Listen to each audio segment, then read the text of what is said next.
We've got several roster moves, an injury update with Dr. Kyle Trimble, 5-game predictions for Bills versus Patriots, and Week 16 rooting interest today on Locked On Bills.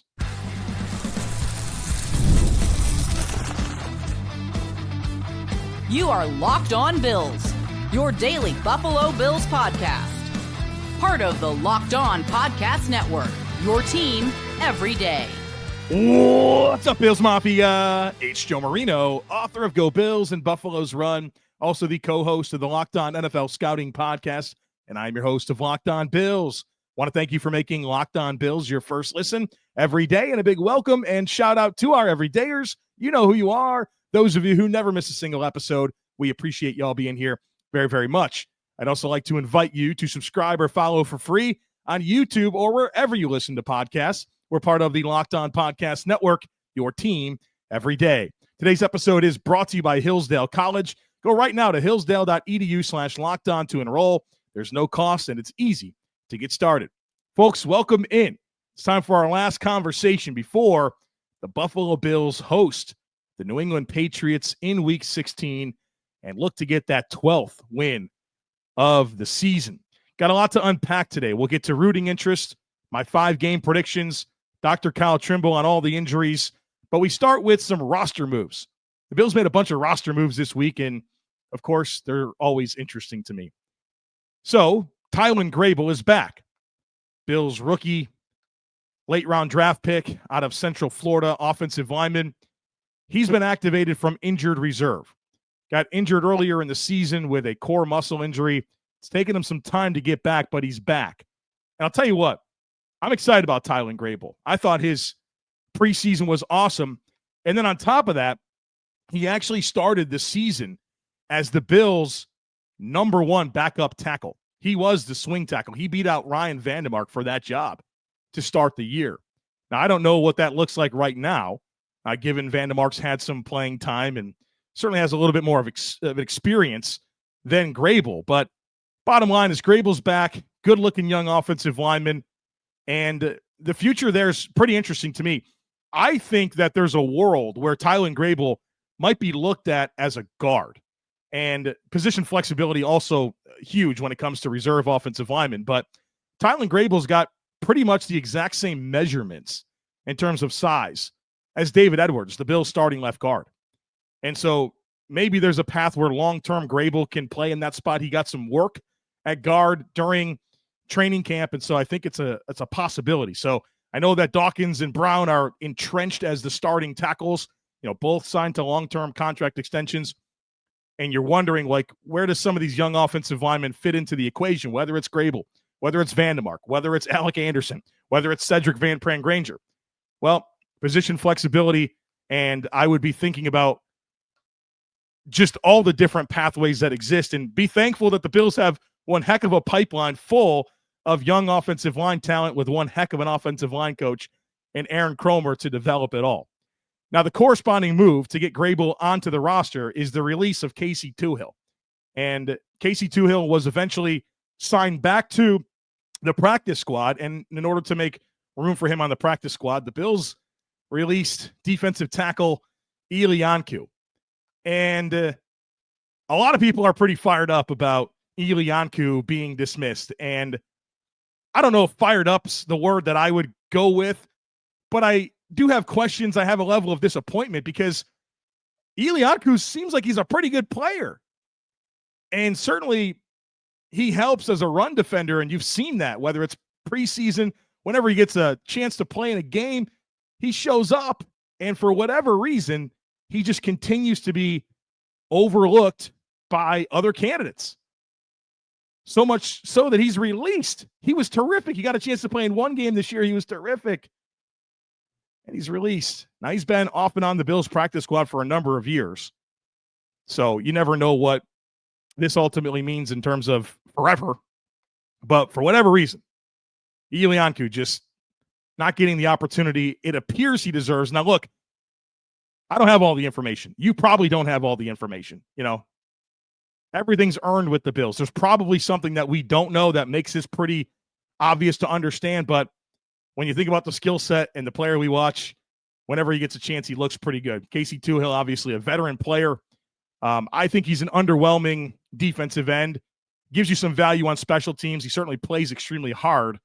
I guess it's good to get him back on the practice squad, but I don't feel any concern about him no longer being a member of this active roster. Other moves that happened here, the Bills signed wide receiver and Jalen Virgil and offensive lineman Will Clapp back to the practice squad. Those are both players that were on the active roster that the Bills let go of to elevate or activate DeJuan Smoot and Balin Spector before the Lions game. So they get Virgil and Clapp back on the practice squad, but they release Cameron Klein and defensive tackle Branson Dean from the practice squad. So you say goodbye to Klein, who's kind of been in the pipeline for a little bit. I don't know if that he won't be back at some point. Branson Dean makes sense to me. He was kind of rough when he got a chance to play this season and in the preseason. But the Bills, I think the story here is that they said goodbye to Branson Dean and Ilianku off the practice squad as defensive tackles. And that speaks to just the depth that they have on the roster. Oliver Jones, Dwayne Carter, Jordan Phillips, Quentin Jefferson, right? They got a ton of players on the roster here that can play defensive tackle. So they say goodbye to a couple guys on the practice squad. But this is all fluid, right? And obviously there could be some strategic maneuvers here as you try to maintain or retain certain players. And you know that you've got the postseason coming and just different variables. But that's where the Bills stand right now. Josh Allen receives AFC Offensive Player of the Week honors for the third time in 2024, which is the most for a player in a season in franchise history. Of course, monster game against the Detroit Lions, 430 yards, 4 touchdowns, no turnovers, didn't take a sack in that 48-42 win over the Lions. And of course, he just continues to break record after record this season. With that performance against Detroit, he became the only player in NFL history to record 2 or more passing touchdowns, 2 or more rushing touchdowns, 350 or more passing yards, and 60 or more rushing yards in the same game. He became the first player ever to have at least 2 touchdown passes and 2 touchdowns rushing in consecutive games, and the first player to ever do that 3 times in the same season. He also tied Patrick Mahomes for the second most regular season wins by a quarterback in his first 7 seasons at 74. Obviously, great opportunity to jump Patrick Mahomes with a win on Sunday against the New England Patriots. And look, I expect the Bills to win on Sunday. Obviously, heavy favorites at home. New England's 3-11. The Bills are 11-3. Teams at very different places in their life cycle. But you can take nothing for granted in the NFL. The Bills lost to the Patriots last year, and the Patriots were a team picking number 3 in the draft. The Bills were the number 2 seed in the AFC. They lost to the Urban Meyer Jaguars. I'm totally aware of all the possibilities that exist for teams to have a letdown game. And, certainly New England, late in the season, first-year head coach, rookie quarterback, they're going to be hungry. They're going to want to play spoiler if they can. And not that I expect that to matter. I expect the Bills to win this game, but you can take nothing for granted. Like I said, the Cleveland Browns, they're having a terrible year. They have wins this year over division rivals Baltimore and Pittsburgh. So the Bills got to go into this game with that champions mindset of 1-0. The only game that you can affect, the only thing that you can affect for the season is this game, right? And you can't get too caught up in the big picture because at the end of the day, the Patriots have a roster full of 53 NFL players, and you got to go out there and earn it. You got to go out and do it. Nothing's handed to you. So I expect a very focused Bills football team that takes care of their business on Sunday afternoon. All right, later on, we got predictions and rooting interest. Next is Dr. Kyle Trimble of Banged Up Bills. Real quick, though, maybe you like this shirt that I have on. It says, "We have JA17, and you don't." If you want to get your shirt, go to herdmentalityshop.com or go to today's show notes. There's a link to visit the Herd Mentality Shop. You can get this t-shirt. We got a bunch of other designs as well. So check it out. Lots of cool stuff over at herdmentalityshop.com. Today's episode is sponsored by Prize Picks. If you love watching the game, you're going to love Prize Picks. It's the easiest and most exciting way to play daily fantasy. Whether it's football, basketball, or any of your favorite sports, Prize Picks makes your holidays bigger and brighter.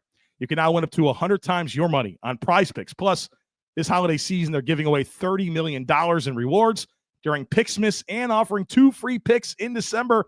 And when your picks hit, Prize Picks makes it easy to cash out. You can get your money in as fast as 15 minutes. This week, I'm looking at Josh Allen more than 252.5 passing yards and Jamar Chase more than 89.5 receiving yards against the Cleveland Browns. It's quick, it's simple, and so much fun to challenge myself and my friends. So download the Prize Picks app today and use code LOCKEDONNFL to get $50 instantly when you play your first $5 lineup. That's right, $50 instantly after you play just $5. Prize Picks, run your game. Folks, it's that time of year again. The college football playoff is back, and with the newly expanded 12-team format, it's guaranteed to be bigger and better than ever, bringing you all the hard-hitting and high-flying excitement that you love. TNT Sports coverage of the college football playoffs begins December 21st, starting with the college football playoff kickoff show presented by AT&T at 11 a.m. Eastern, leading into our first matchup, the Southern Methodist University Mustangs battling the Penn State Nittany Lions at noon, and the Clemson Tigers look to upset the Texas Longhorns in a showdown at 4 p.m. Eastern. Don't miss a moment of the action. Watch the college football playoff presented by Allstate live on TNT, True TV, TBS, and Max. I'm joined now by Kyle Trimble. He's a doctor of physical therapy. He runs bangedupbills.com. You can follow him on Twitter at bangedupbills. Joins us each week to get ready for the upcoming Bills game from an injury perspective. We got a lot to get into here. 7 players listed as questionable on this week's report, but I actually don't want to start with any player that's listed on the report. I want to start with Josh Allen, who obviously is on a heater, likely to be the NFL MVP. And he got some x-rays after the Lions game. We saw him take some pretty big hits that I think were probably bigger in terms of the way he landed and some of the contact on top of him. You know, obviously the x-rays didn't reveal anything. It was a peace of mind type situation. But come on now, it's Josh Allen. There's x-rays. It's a right shoulder. I got to ask you about it. What's up there? He took 2 really hard shots to his right shoulder, both in the fourth quarter, one at the beginning and then one at the end. I didn't think anything of it because he didn't come up holding his arm or like really shake his arm out like we've seen in other injuries. He just kind of popped right back up, and I'm sure the adrenaline was going. And then it was real surprising when he said, "Hey, I'm going in for x-rays," and they clarified that it was his right shoulder. It was a peace of mind thing. Worst case scenario, it was a minor AC joint sprain. He played through that last year. We saw him struggle a little bit because I think it was more severe, but he still got to go through that. Even if they just focus on trying to have him focus more on the run game, maybe take less design runs and just hand off the ball this week because that's what the game plan states, then great. I can't imagine it's going to affect his throwing too much. If he has to get an injection to help out any pain, but I don't anticipate this thing lingering, especially because he's not in the injury report this week. So it's always scary when Josh Allen is injured or potentially injured, but it seems like we're in the clear right now. All right. That's what we like to hear, but it's a right shoulder. Man, I got to at least ask about it. Let's get to the players that missed last week that are still listed as questionable, and we'll go to the safety tandem of Damar Hamlin and Taylor Rapp. Both missed last week. Taylor Rapp limited all week with a neck injury. Damar Hamlin limited all week with ribs, and both listed as questionable. Are they on track here, or you think they miss a consecutive game? I would hope they're both on track. They were not wearing the red non-contact jerseys, or green in this case this week here.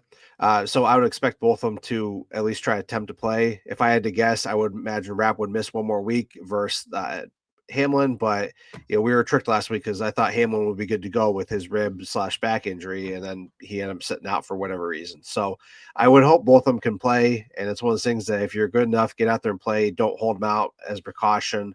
If unless you really don't think you can perform at your best there. So, like I said, if somebody's not going to go, it's going to be Rapp, but I expect both to go just based off what we saw with them not having to have any restrictions during practice and moving around and whatnot. Certainly pay attention to any practice squad call-ups on Saturday. If you see a Micah Hyde, if you see a Kareem Jackson, probably an indicator that one will be missing again this week. And obviously, with all due respect to the Patriots, this isn't the week to force anything and really try to get guys healthy going into the postseason. Rasul Douglas, starting cornerback, missed last week due to that knee injury, limited in practice all week, listed as questionable. And I know he had some positive thoughts or comments, at least with the media this week, that he was going to play, but curious your thoughts here. He was moving around pretty good in practice. We didn't get a lot to see with him. It was hard to tell whether he had a brace underneath his sweatpants during the Thursday practice. We did get some film. Um, he was dancing, looked like he was doing okay. It's still not clear what he injured. It looked like it was left MCL sprain because Cooper Kupp fell on the knee and then he was flexing it out. I thought maybe he was on track to play, but I had Nick Sabato of the Greater Niagara News in Lockport. He goes, I wouldn't be surprised if Douglas sits, and he's in the field house every day. He's watching these guys, so it's like if he's seeing something, he's noting that stuff. I'm going to take that in consideration, and if it's an MCL sprain, he's a quarterback. I wouldn't be surprised if he sits another week just to get right for the playoffs, because we did see him struggle last year during the playoffs with a fully torn MCL. He still managed to play through that, but I mean, we want a healthy Russell Douglas come postseason.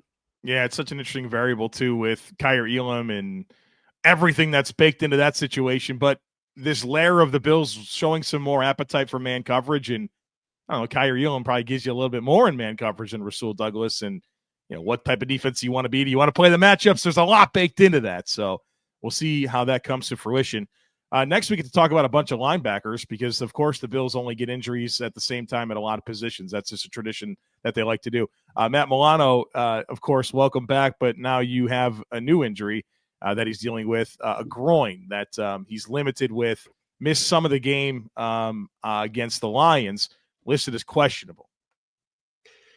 He was, when I went back and looked at the film, he kind of just was right across the field and fell down. It was when I can't remember what receiver scored, but like he kind of got up behind the safeties and just took off, and everybody's trying to dive after him. I think it was when the Terrell Bernard tried tipping the pass and just missed it there. It was like late in the third quarter, but he seemed to like run across the field and kind of stumbled down, and then we didn't see him after that.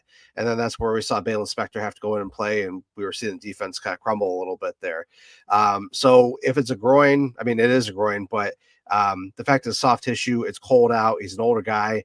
I wouldn't play him this week, but I also understand that he is, older player. He knows his body, he knows what he can and can't do.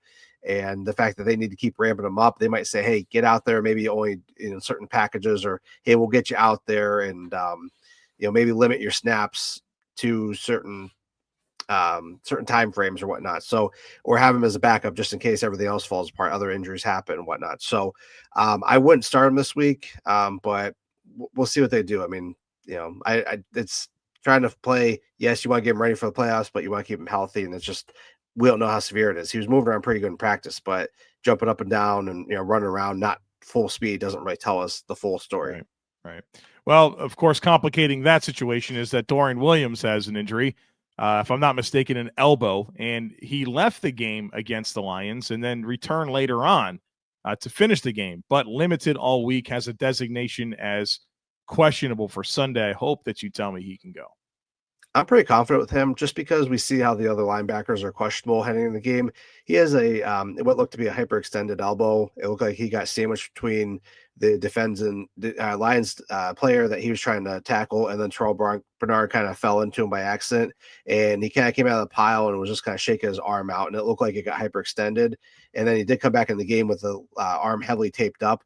The upside was that he didn't have any tape on afterward. He was moving his arm during the post-game celebration in the locker room, and then the fact that he was practicing with a hinged elbow brace during the week. So, it's going to come down to pain. It's going to come down to the full range of motion. Can he wrap up his tackles?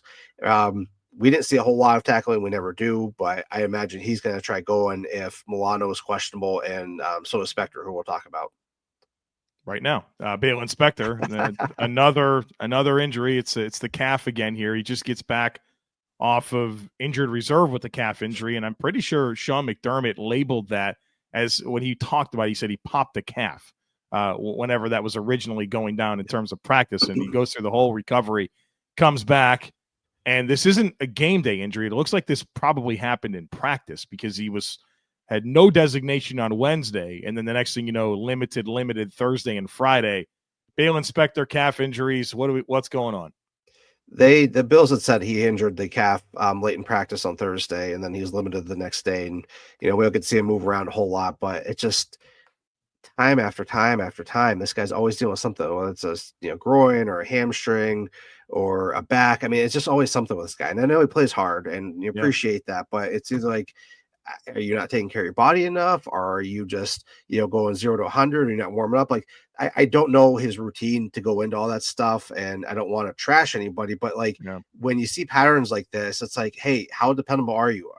He's going to be up for free agency soon. Is that going to be his thing that, hey, thanks, but no thanks, go find a new home? But the best trait is availability, or whatever the saying is. So it's like, be out there. And I know calf injuries can linger, but this just does him no favors for now or for free agency. Yeah. And the thing that's tough with the Bale Inspector situation is he's not a heavy snap player, right? Like, he gets injured in practice all the time, or as a special teams type player. It's like, man, you don't really play that much to have this amount of injury history under your belt. But I mean, it's unfortunate. I've loved guys to be able to stay healthy and become the best version of themselves, but availability, bestability, and it's not really working out for Bale Inspector. Last guy, Curtis Samuel, Bills wide receiver, feels like he's had something all year long. It's ribs now, limited all week in practice, questionable for the game. Yeah, I told you when he signed, he had a long injury history. I was not a fan of the signing. I'm still not a fan of it for, even what the going rate for wide receivers nowadays, but he's always in report. He's never seemed to be healthy, and he's not producing a whole lot this year. He's had some moments, but not consistently. But it looked like he suffered they termed it a shoulder injury originally with the 2-minute mark in the first half. He tried diving for a touchdown. It really wasn't clear what happened, but then they clarified as a rib. So I wonder if he didn't, have some type of contusion. Small chance it was a break, because he did come back and play later in the game, but I can imagine him playing. But if he sits out, it'd just be another, another chapter to his injury-filled season. Yeah, I think with Curtis Samuel at this point, it's, well, if he's healthy and if he can give you something, that's great.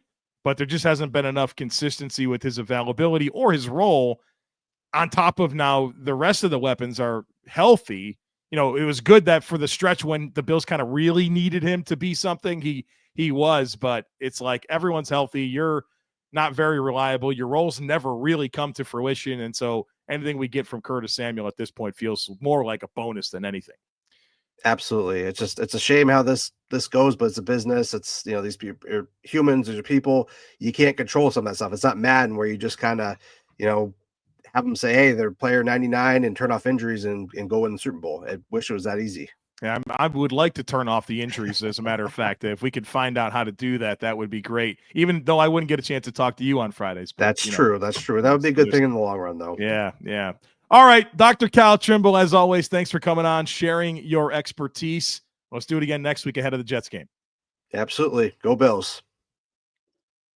Time is our most precious commodity, so don't waste it scrolling through the same mind-numbing content for hours and hours. How can you spend it wisely to improve yourself? Our sponsor, Hillsdale College, is offering more than 40 free online courses, including Constitution 101, Introduction to Free Market Economics, The Rise and Fall of the Roman Republic, and a brand new documentary-style course on Marxism, Socialism, and Communism. All of Hillsdale's courses are self-paced so that you can start whenever and tune in wherever. Plus, you can go deeper with readings, quizzes, discussions, or just enjoy the lectures. Go right now to hillsdale.edu/lockedon to enroll. There's no cost, and it's easy to get started. That's hillsdale.edu/lockedon to register, hillsdale.edu/lockedon. As you know, we just had the rally on the river at Buffalo River Works, and that property is incredible. One of the coolest places I've ever been to. Massive, so much to do. Like, just an unbelievable amount of things that you can do there, whether it's amusement rides, zip lining. They've got hockey rinks. They've got multiple stages, multiple bars, multiple restaurants. It's on the river. It's beautiful, unbelievable place. Check it out. You will not be bored there. I recently found out, though, that their other location was the first brew pub in Buffalo, the beautiful Red Brick Pearl Street Grill and Brewery. Pearl Street just remodeled the main floor, so the dining room now converts into a stage for live music after Sabres home games, on the weekends, and even during brunches. Live music all year round. Of course, many Bills fans have been to weddings at Pearl Street or Riverworks, and their in-house wedding coordinators make the whole process easy, fun, and customizable. If you want an elegant, historic wedding with beautiful patios and sunset photos, that's no problem. How about a custom Buffalo Bills-themed wedding? If you can dream it up, they can make it happen.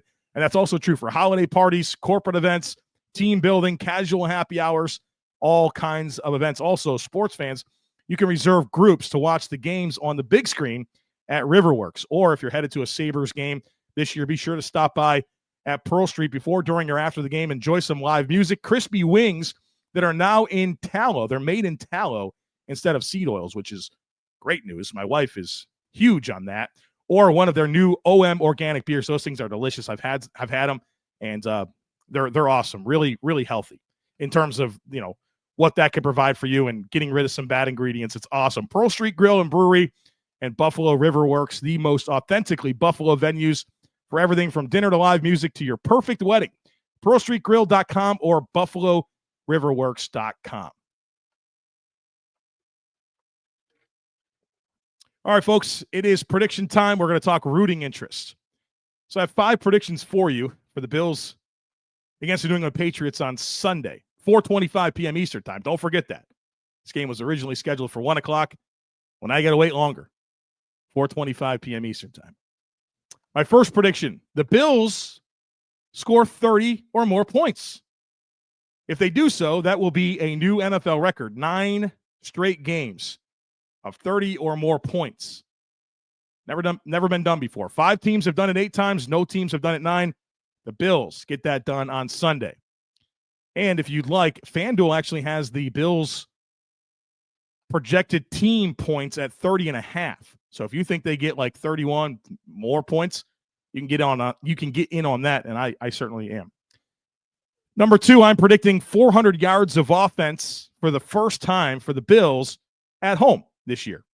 They have 4 games this year of 400 yards or more at Detroit, at Seattle, at the Rams, and at the Colts. I think the Bills get that done at home on Sunday for the first time. And I know what you're saying.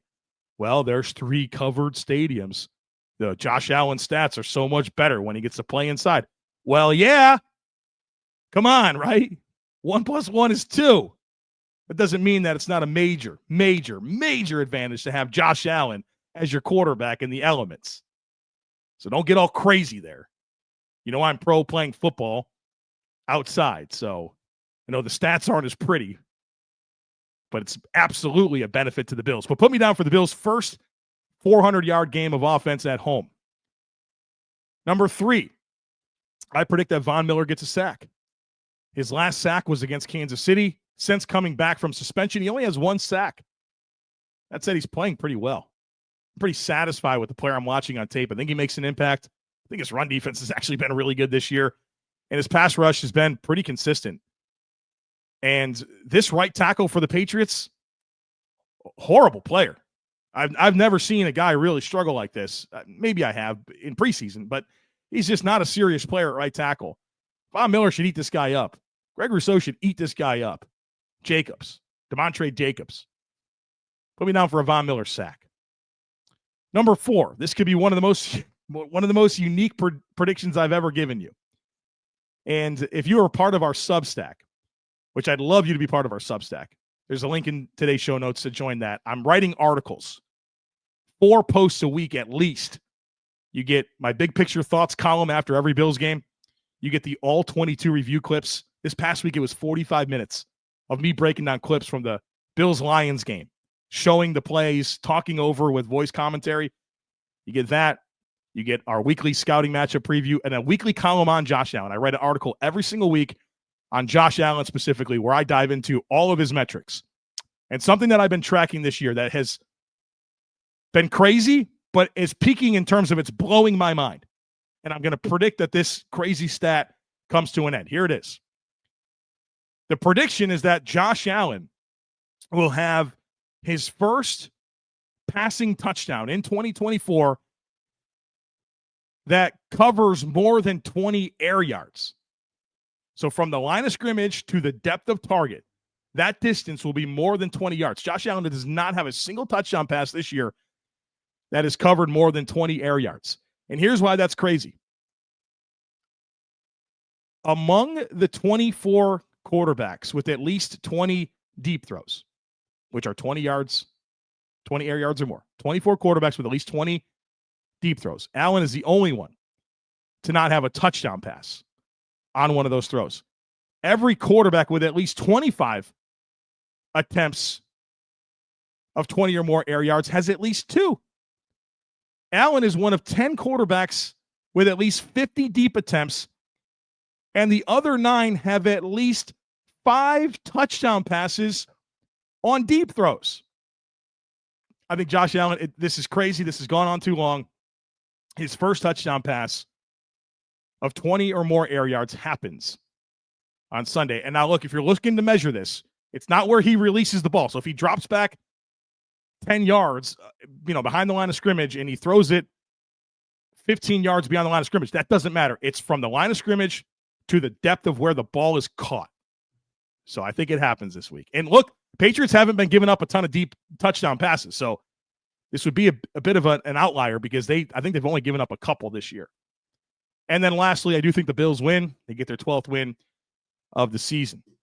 Rooting interest real quick here. There's 3 games I think of major consequence for the Bills this week. Of course, on Saturday, both of those games are big for the Bills. Texans, Chiefs, you know exactly what you want to happen there. You want the Texans to win. And if the Bills are going to be the number 1 seed, they got to win all 3. They need the Chiefs to win 2 out of 3. And it can happen. Obviously, the Chiefs have been very fortunate this year with how some of these games have finished. But they play Texans, they play the Steelers, and they play the Broncos. There's a good chance they could drop 2 of those 3. So you want the Texans to win. Steelers and Ravens also on Saturday. And look, you can make a case for either result here. If you want to get into playoff matchup possibilities, you can talk yourself into circles with what outcome you want here. But I'll make this very simple. If you want what's best for the Bills' playoff seeding, if the Ravens win, it's more helpful for the Bills to ensure a top 2 seed. So look, again, you can talk yourself in circles. If you want to get into, well, if this team is this seed, they'll play this seed, and then if they win, they'll play. You can get into all that. But if you want the Bills to have their best chance to be a top 2 seed, you want the Ravens to win. And then the other game that matters to me is Browns-Bengals. I don't think it's going to happen, but go Browns. I think eliminating the possibility of the Bengals getting into the playoffs as a number 7 seed and them going to Buffalo in the first round if the Buffalo's a 2, I think that's exactly what you don't want. Right now, you're looking at, if you're the 2 seed, you're looking at a game against the Broncos or the Chargers. You don't want to deal with Joe Burrow. You do not want to deal with Joe Burrow. So go Browns, and let's get the Bengals out of this conversation. So there's obviously other games that will have minor benefits to the Bills, but I think those are the 3 big ones, in addition to obviously the Bills beating the Patriots. All right, folks, the hay is in the barn. We've done all that we can to get ready for this game. Only thing that's left to do is for the Bills to go out there and win it, get that 12th win, continue the Josh Allen MVP campaign, and then get us ready to face the Jets for back-to-back games at Highmark Stadium. All right, folks, that's it for today. As always, I kindly ask that you share, subscribe, rate, and review. Have a great rest of your day. Go Bills. And I look forward to catching up with you again after the game.